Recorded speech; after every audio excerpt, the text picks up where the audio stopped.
Good evening my dear student. आज D block से related मैं आपको कुछ इंपॉर्टेंट पॉइंट्स बताऊंगा। और डी ब्लॉक जो है इससे रिलेटेड नीट में, चाहे आईआईटी में और चाहे हम 12th की बात करें, तीनों के लिए बहुत ज्यादा इंपॉर्टेंट है। चलो बात करते हैं। वीडियो दोनों मीडियम के बच्चों के लिए, हिंदी मीडियम के बच्चे और इंग्लिश मीडियम के बच्चे दोनों कंफर्टेबली देख सकते हैं। चलो बात कर रहे हैं ई नॉट के बारे में। तो देखते हैं कि बच्चों, मैं पहले आपको इंपॉर्टेंट चीज ये बताऊं। ई नॉट, पहली चीज, ई नॉट को बोलते क्या है? ई नॉट जो होता है वो होता है स्टैंडर्ड इलेक्ट्रोड पोटेंशियल। क्या बोलेंगे इसको? स्टैंडर्ड, और क्या बोलते हैं?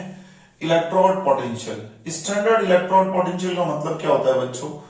स्टैंडर्ड इलेक्ट्रोड पोटेंशियल का मतलब होता है मानक इलेक्ट्रोड विभव। अब ये मानक इलेक्ट्रोड विभव बच्चों क्या होता है? जब कोई भी मेटल जब अपनी ऑक्सीडेशन स्टेट को चेंज कर रही है, जैसे मान लो, जैसे ये है कि M+2 है, ये M+2 जो है इसमें 2 इलेक्ट्रॉन ऐड हुए और ये M में चेंज हो गया। ठीक है, तो जब M+2 M में चेंज होगा तो ऑक्सीडेशन स्टेट चेंज हो रही है या नहीं हो रही है? आप बताओ मुझको। ये +2 से किस पे जा रहा है? 0 पे जा रहा है।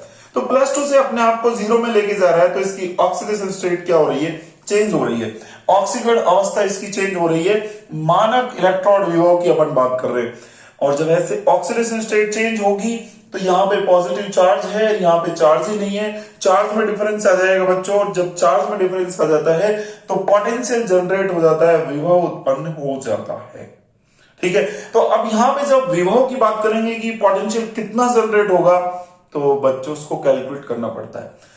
और जब उसको कैलकुलेट करते हैं तो ये वैल्यू जो आती है वो पॉजिटिव भी आ सकती है और वो नेगेटिव भी आ सकती है। अब पोटेंशियल को जब +2 से 0 पे जा रहा है तब कैलकुलेट कर सकते हैं। एक अपन ये भी इसके केस में भी कैलकुलेट कर सकते हैं कि +3 है बच्चों, इसमें क्या करें? एक इलेक्ट्रॉन ऐड कर दें और इसको किस में चेंज कर दें? +2 में कर दें, तब भी अपन पोटेंशियल क्या कर सकते हैं? कैलकुलेट कर सकते हैं। दोनों के केस में इंपॉर्टेंट बातें जो है मैं बताऊंगा आपको, उसको ध्यान से समझना आप।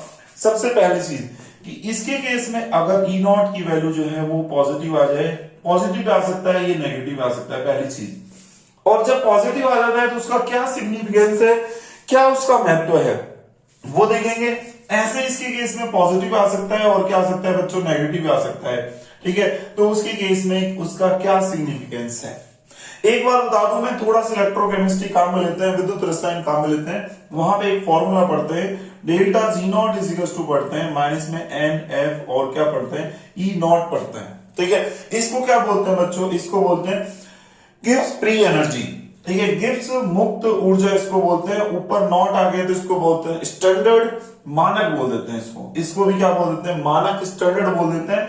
ठीक है, अब सुनना, इसकी वैल्यू जो होती है अगर पॉजिटिव आ जाती है तो ये पॉजिटिव रहेगा, ये आगे नेगेटिव, तो ओवरऑल जो होगा उसके केस में क्या हो जाता है? डेल्टा G0 जो है वो क्या आ जाता है? नेगेटिव और पॉजिटिव मिलके क्या आ जाता है? नेगेटिव आ जाता है। अगर बच्चों इसकी वैल्यू नेगेटिव आ गई, डेल्टा G0 की वैल्यू, तो उस केस में सुनना, जो प्रोसेस होगा वो कैसा हो जाएगा? स्पॉन्टेनियस प्रोसेस हो जाएगा। उस केस में स्वतः प्रक्रम होगा, स्पॉन्टेनियस प्रोसेस हो जाएगा।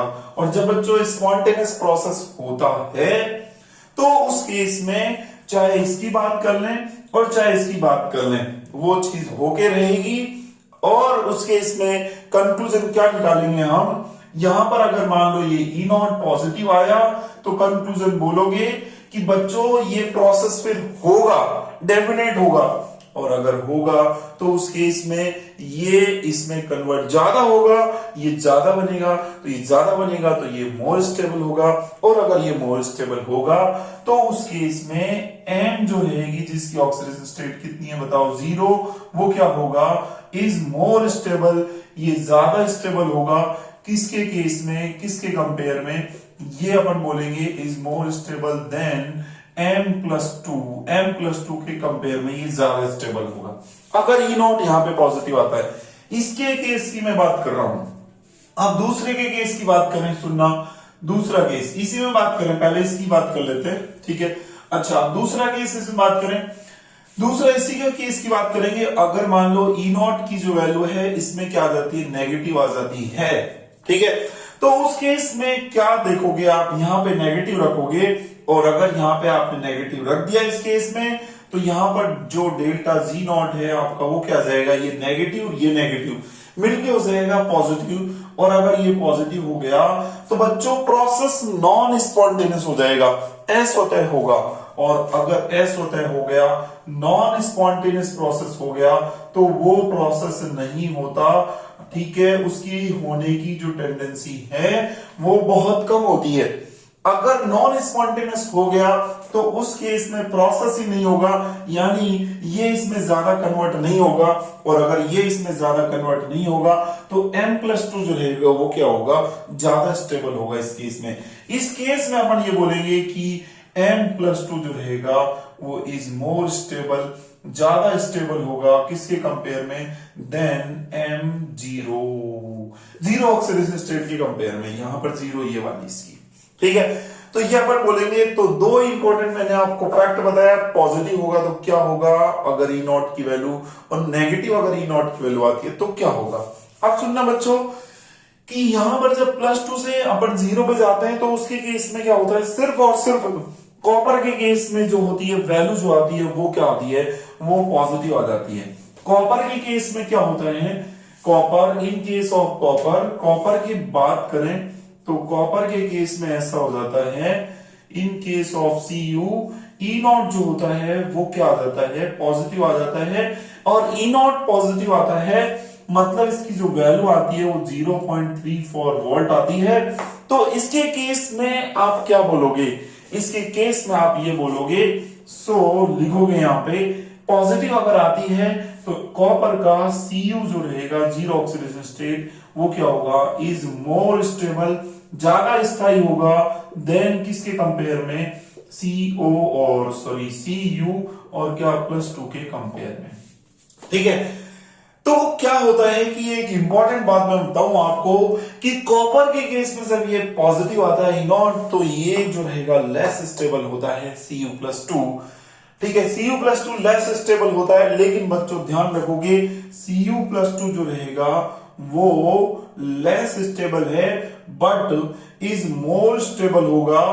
बट यहां पे लिख रहा हूं मैं, but important line, very very important for board, for NEET, for IIT, सबके लिए इंपॉर्टेंट, फॉर Cu+2, ये Cu+2 के लिए बात कर रहा हूं, ये Cu+2 ज्यादा स्टेबल होगा in aqueous medium, aqueous medium में, मतलब जलीय विलयन में अगर मैं बात करूंगा तो उस केस में Cu+2 जो रहेगा वो ज्यादा स्टेबल होगा। और वैसे जनरली बात करूंगा तो ये लेस स्टेबल होगा, कम स्थायी होगा।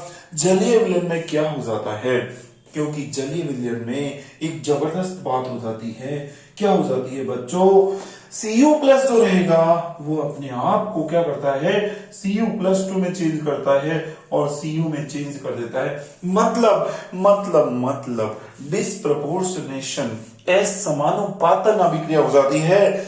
असमानुपातन अभिक्रिया क्या होती है इस केस में, ये सिर्फ और सिर्फ किस में होता है, ये होता है बच्चों in aqueous solution, aqueous solution में होता है, जलीय विलयन में होता है। जलीय विलयन में Cu+ अपने आप को Cu+2 और Cu में चेंज कर देता है। यहां पे इसका +1 जो है वो +2 में जा रहा है, तो मतलब इसका क्या हो रहा है, ऑक्सीडेशन हो रहा है बच्चों, इसका ऑक्सीकरण हो रहा है। और ये अपने आप को +1 से 0 पे भी लेके जा रहा है, यहाँ पे 0 है तो इसका रिडक्शन भी हो रहा है। अगर सेम एलिमेंट का ऑक्सीडेशन हो जाए, ऑक्सीकरण हो जाए, अपचयन हो जाए, तो उस केस में इस रिएक्शन का नाम हो जाता है डिस्प्रपोर्शनेशन रिएक्शन, डिस्प्रपोर्शनेशन रिएक्शन इसको बोलते हैं, ठीक है। डिस्प्रपोर्शनेशन रिएक्शन इसको बोलते हैं और डिस्प्रपोर्शनेशन रिएक्शन को हिंदी में बोलते हैं असमानुपातन अभिक्रिया, ठीक है, ये हो जाता है इसमें। तो ये जबरदस्त फैक्ट है इससे रिलेटेड कि ये अपने आप को +1 से +2 में ले जाता है। यहां पर इसका +2 जो रहता है वो यहां पर क्या होता है, मोर स्टेबल होता है, ज्यादा स्थायी होता है। ज्यादा स्थायी क्यों होता है, यहां पर ज्यादा स्थायी होता है Cu+2 का due to high hydration enthalpy, due to high hydration enthalpy, ज्यादा हाइड्रेशन एंथैल्पी होने की वजह से। अब बच्चों आपके दिमाग में कि सर ये हाइड्रेशन एंथैल्पी क्या है, जलीयोजन एंथैल्पी क्या है। तो जलीयोजन एंथैल्पी का कॉन्सेप्ट बताता हूं मैं आपको कि Cu+2 जो रहेगा वो जल में, वो एक्वस सॉल्यूशन में क्यों ज्यादा स्टेबल है। रीजन बोलोगे हाई हाइड्रेशन एंथैल्पी, ज्यादा जलीयोजन एंथैल्पी होने की वजह से। अब ये सुनो, ये क्या होती है हाइड्रेशन एंथैल्पी, इसके बारे में सुनना।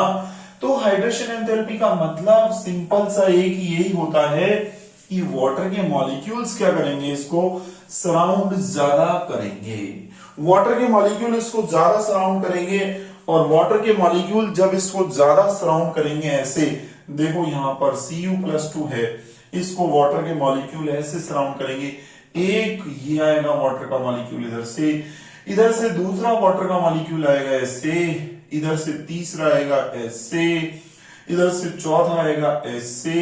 ज्यादा वाटर के मॉलिक्यूल इसको चारों तरफ से सराउंड कर देता है, क्योंकि इस पे पॉजिटिव चार्ज जो होता है वो ज्यादा होता है। ज्यादा पॉजिटिव चार्ज होने की वजह से इनके बीच में ज्यादा अट्रैक्शन लगता है, ज्यादा अट्रैक्शन इनके बीच में होता है। इसको ये जो रहेगा ऑक्सीजन, इस पे बात करें तो इसमें नेगेटिव चार्ज होता है, तो ये नेगेटिव और पॉजिटिव के बीच में ज्यादा अट्रैक्शन हो जाता है। यहाँ पे भी नेगेटिव और पॉजिटिव के बीच में ज्यादा अट्रैक्शन हो जाता है, यहाँ पे भी नेगेटिव और पॉजिटिव के बीच में ज्यादा अट्रैक्शन हो जाता है। तो जितना ज्यादा आकर्षण होगा, जितना ज्यादा वाटर के मॉलिक्यूल इसको सराउंड करेंगे, तो उस केस में हाइड्रेशन एंथैल्पी उतनी ज्यादा हो जाती है इसकी, तो इसलिए ज्यादा स्टेबल हो जाता है। ठीक है, ये मैंने आपको बताई इंपॉर्टेंट बात। ठीक है, ये तो मैंने ट्रेंड बताया आपको, जब M+2 में से M में जा रहा है तब ट्रेंड बताया, जब M+3 से M+2 में जाएगा। देखो कॉपर के अलावा बाकी केस में अपन बात करें तो बाकी केस में नेगेटिव आता है। कॉपर जो रहता है उसकी एक जबरदस्त बात और है, कॉपर से रिलेटेड अपन बोलेंगे कि कॉपर का E0 पॉजिटिव होता है बच्चों, इसलिए कॉपर जो रहता है वो रिएक्ट नहीं करता, copper do not react. Cu जो रहता है कॉपर डू नॉट रिएक्ट, ये रिएक्ट ही नहीं करता, किससे, do not react with 1MH+। ठीक है, 1MH+ का मतलब है 1 मोलर अगर एसिडिक सॉल्यूशन ले लिया जाए तो उसके साथ रिएक्शन नहीं करेगा। अगर आपने ये कॉपर ले लिया, इसकी रिएक्शन HCl से करवा दी, ये 1M ले लिया, ठीक है, तो ये इसके साथ रिएक्ट नहीं करेगा। रीजन जो है क्लियर है, क्योंकि कॉपर यहां 0 से अपने आप को CuCl2 में बात करेंगे तो यहां पर इसकी ऑक्सीडेशन स्टेट +2 आएगी। 0 से अपने आप को +2 में नहीं लेके जा सकता, क्योंकि यहां पर इसकी ये ऑक्सीडेशन स्टेट जो है मोर स्टेबल है। रीजन बोलोगे क्योंकि इसका E0 जो है वो पॉजिटिव है, ये बोलोगे। तो यहां पर जब ये इसकी ज्यादा स्टेबल है, ज्यादा स्थायी है, तो ये ज्यादा स्थायी से भाई कम स्थायी में क्यों जाएगा, तो ये काम ऐसा करेगा ही नहीं, और ये नहीं करेगा तो रीजन क्लियर है कि रिएक्शन भी नहीं होगी। ठीक है, ये हम बात करेंगे। कॉपर के अलावा सुनो बच्चा, यहां पर एक और जबरदस्त बात बताता हूं मैं आपको। देखो, एक टाइटेनियम की बात करें, ठीक है, टाइटेनियम की बात करें, और एक जो है अपन वेनेडियम की बात करें। टाइटेनियम के अलावा वेनेडियम की बात करें, इन दो के बारे में बात करूं मैं आपसे। ठीक है, तो टाइटेनियम और वेनेडियम में एक बात और हो जाती है कि इनके केस में क्या हो जाता है कि यहां पर एक प्रोटेक्टिव लेयर बन जाती है, प्रोटेक्टिव लेयर, ठीक है, ऑफ एयर की एक तरीके से प्रोटेक्टिव लेयर बनती है। एयर में भी जैसे इसके साथ ऑक्सीजन जुड़ती है तो Ti2O3 की, V2O3 की इसके ऊपर एक लेयर बन जाती है, और सो अपन यहां पर फॉर्म्स ये बनती है इनके ऊपर। सो इनके बारे में अपन बोलते हैं, so they do not react, ये रिएक्ट ही नहीं करते, किसके साथ रिएक्ट नहीं करते, डू नॉट रिएक्ट विद अपन बोलेंगे non oxidising acid, non oxidising acid के साथ ये रिएक्ट नहीं करते। अब ये बच्चों आता है कि नॉन ऑक्सीडाइजिंग एसिड कौन से होते हैं, ठीक है, नॉन ऑक्सीडाइजिंग मतलब इनको जो बोलेंगे, क्या बोलेंगे, नॉन ऑक्सीडाइजिंग को बोलेंगे एऑक्सीकारक या अनऑक्सीकारक अम्ल जो होते हैं उनके साथ ही रिएक्ट नहीं करेंगे। इसमें जो आता है इसके एग्जांपल हैं जैसे HCl, ठीक है, मतलब देखो इवन जो है टाइटेनियम और वेनेडियम इनके लिए जो है ई नॉट की जो वैल्यू होती है, इनके लिए ई नॉट की वैल्यू जो होती है वो इनके लिए नेगेटिव होती है। नेगेटिव होने के बावजूद भी ये भी रिएक्ट नहीं कर रहे HCl के साथ, नॉन ऑक्सीडाइजिंग अम्ल के साथ अभिक्रिया नहीं कर रहे। रीजन क्या है? एयर की प्रोटेक्टिव लेयर बनने की वजह से, प्रोटेक्टिव लेयर ऑफ एयर ये इनमें बन जाती है इस वजह से। तो ये टाइटेनियम और वेनेडियम में भी ध्यान रखोगे, ये बात जबरदस्त बात है ये, ठीक है। ये नीट के लिए और IIT के लिए बहुत इंपॉर्टेंट है, और ये 12th के लिए भी इंपॉर्टेंट है, बाकी कंपटीशन एग्जाम के लिए भी इंपॉर्टेंट है, ठीक है। बहुत इंपॉर्टेंट है ये बात, टाइटेनियम और वेनेडियम के लिए मैंने आपको ये बताया। अब बच्चों ये जो ट्रेंड था वो M+2 से M में चेंज होने का था। अब दूसरा जो ट्रेंड मैं बता रहा हूं आपको, वो बता रहा हूं M+3 से जब M+2 में जाएगा तो फिर क्या होगा। उससे पहले मैं आपको एक ट्रिक दे देता हूं, बीच में एक जबरदस्त ट्रिक दे देता हूं बच्चों। कलर में दिक्कत आती है, कलर में जो होती है बच्चों को बहुत ज्यादा प्रॉब्लम आती है कि कलर्स को कैसे याद रखें। तो कलर को देखो बच्चों कैसे याद रखा जाए, क्योंकि ये जो आपके डी ब्लॉक के एलिमेंट्स होते हैं ना, इनके जो आयंस होते हैं इनके कुछ कलर होते हैं। अब कलर में प्रॉब्लम आती है, तो कलर जो है वो क्या बोलेंगे, कलर ऑफ डी ब्लॉक, ये पॉइंट है अपना, colour of D block ions. D block ions जो है उनके कुछ कलर्स है, वो अपन देख रहे हैं। तो देखो बच्चों उसको देखते हैं एक बार। तो उसको जो है आप याद रखोगे इस ट्रिक से, V+4 V को Q, ठीक है। एक तो जो है इनको आप याद रखोगे, ये होता है ब्लू, ठीक है, ट्रिक से याद रख लोगे। V को Q 432 the colour is blue, ऐसे याद रख लोगे। V को Q 432 the colour is blue, ऐसे याद रख लो, ठीक है। तो इनका कलर जो होता है वो कैसा होता है, ब्लू होता है, ठीक है।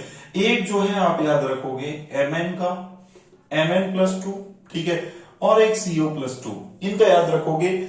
मन को पिंक, मन अपना कैसा होना चाहिए, पिंक, ठीक है। तो मन को पिंक से इससे आप याद रखोगे, ये भी +2 है, ये भी +2 है, ठीक है। फिर याद रखोगे आप विनी, इसको याद रखो आप, विनी is green, but FeCl3 is yellow, ऐसे इसको याद रख लोगे। विनी का मतलब क्या है यहाँ पर, विनी का मतलब है, V का मतलब है यहाँ पर वेनेडियम है जी, ठीक है, इसकी +3 ले लो। I का मतलब आयरन है, इसकी +2 ले लो। Ni का मतलब यहाँ पर Ni की +2 है, ठीक है। इनके कलर कैसे होते हैं जी, इनके कलर जो होते हैं वो ग्रीन कलर होते हैं, ठीक है, इसको ऐसे याद रख लोगे, ठीक है। और FeCl3 जो होता है बच्चों वो कैसा होता है, ये येलो कलर होता है, ठीक है, ये ध्यान रखोगे। FeCl3 के अलावा, एक्सेप्ट FeCl3 के अलावा जो होते हैं अदर कंपाउंड ऑफ, अदर दूसरे जो कंपाउंड है किसके, ऑफ Fe के दूसरे जो कंपाउंड हैं वो कैसे होते हैं, वो बच्चों होते हैं रेड ब्राउन कलर के। कैसे होते हैं, रेड ब्राउन कलर के होते हैं, ठीक है, ये आप ध्यान रखोगे। तो एक ट्रिक मैंने आपको ये बताई, ठीक है, कैसे याद रखोगे बच्चों, एक बार दोबारा से बोल देता हूं। V को Q 432 the colour is blue, ठीक है। फिर मन को पिंक, विनी is green but FeCl3 is yellow. विनी का मतलब V+3 और I का मतलब आयरन Fe+2, Ni का मतलब Ni निकल और उससे पे +2 चार्ज, इस पे ध्यान रखना है +3। ये इनका कलर कैसा होता है, ग्रीन। FeCl3 का कैसा होता है, येलो। FeCl3 को छोड़ दो और इसको छोड़ करके जो बाकी क्या आएंगे वो क्या होंगे, रेड ब्राउन कलर के होंगे, ठीक है। और फिर याद रखोगे क्रोमन, क्रो का मतलब Cr+3 और मन का मतलब Mn+3, क्रोमन, ठीक है। क्रोमन और Vt VT से आप याद रखोगे V+2 और टाइटेनियम Ti+2। ठीक है, इनके जो होते हैं वो कैसे होते हैं, ये इसका भी याद रखोगे, इसका याद रखोगे, तो ये जो होते हैं वॉयलेट, ये वॉयलेट होते हैं। ठीक है, तो ये आप बोलोगे बच्चों, इस तरीके से अपन को ये कलर इनके याद रखने हैं। ठीक है, तो आप बोलोगे यहां से क्रोमन, क्या याद रखोगे, क्रोमन, और फिर उसके बाद बोलोगे क्रोमन VT, क्रोमन VT वॉयलेट, क्रोमन VT वॉयलेट। तो ये कलर्स हैं जो आपको सारे आपको क्या करने हैं, याद रखने हैं, बहुत इंपॉर्टेंट है। कलर क्यों आते हैं, कलर का रीजन बता देता हूं मैं आपको कि कलर जो डी ब्लॉक के एलिमेंट्स होते हैं, डी ब्लॉक के तत्व, उनके कलर क्यों आते हैं। तो उनका कलर आने का जो रीजन है वो ये होता है कि इनमें दो सेट बनते हैं एनर्जी के, एक तो होते हैं ऊर्जा के दो सेट, एक तो होता है T2G और ऊपर जो होता है वो Eg होता है। इलेक्ट्रॉन जो होते हैं वो यहां से यहां पर क्या हो जाते हैं, जंप कर जाते हैं, और जैसे इलेक्ट्रॉन यहां से यहां पर जाते हैं तो जाने पर इलेक्ट्रॉन की जंपिंग से क्या आ जाता है, कलर आ जाता है। ठीक है, ये कलर आता है। और एक और बात, एक बात यह है कि जबरदस्त बात बता रहा हूं मैं आपको कि यहां पर कलर जो होता है, कलर डिपेंड्स अपॉन अपन बोलते हैं लिगेंड पे डिपेंड करते हैं। ठीक है, लिगेंड का नेचर उस पर डिपेंड करता है कलर। ठीक है, क्या करते हैं कि लिगेंड जो रहता है ना, ये एक्चुअली में क्या करते हैं कि एब्जॉर्ब लाइट, ये लाइट को एब्जॉर्ब करते हैं, एब्जॉर्ब लाइट, ये लाइट को एब्जॉर्ब करते हैं, और लाइट को जब ये एब्जॉर्ब करते हैं, लिगेंड ही एब्जॉर्ब करते हैं, और फिर क्या करते हैं, एंड इमिट, और ये इमिट करते हैं, इमिट पर्टिकुलर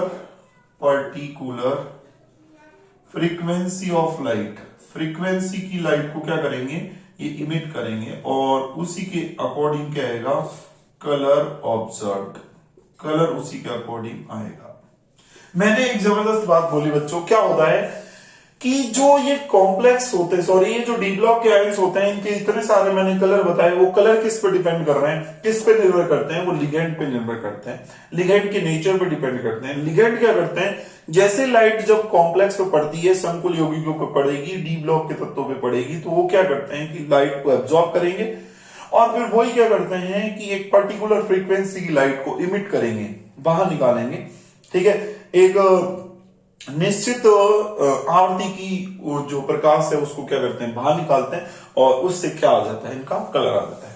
तो इस तरीके से कलर के बारे में अपन इनके बोलते हैं। तो ये मैंने आपको बताई, और नेक्स्ट वीडियो में फिर से कुछ मजेदार चीजों के साथ आपसे मुलाकात होगी, और तब तक के लिए आप वेट कीजिए, और फिर से नेक्स्ट वीडियो में आपसे कुछ बात करेंगे। और तब तक के लिए अपनी प्रिपरेशन को अच्छे से करते रहिए, और कोई प्रॉब्लम हो मुझे कमेंट कर सकते हो। और अगर आपको ये वीडियो अच्छा लगा तो क्यों ना आप वीडियो को ज्यादा से ज्यादा लाइक करो, शेयर करो, और चैनल को सब्सक्राइब करना ना भूलें। Thank you so much.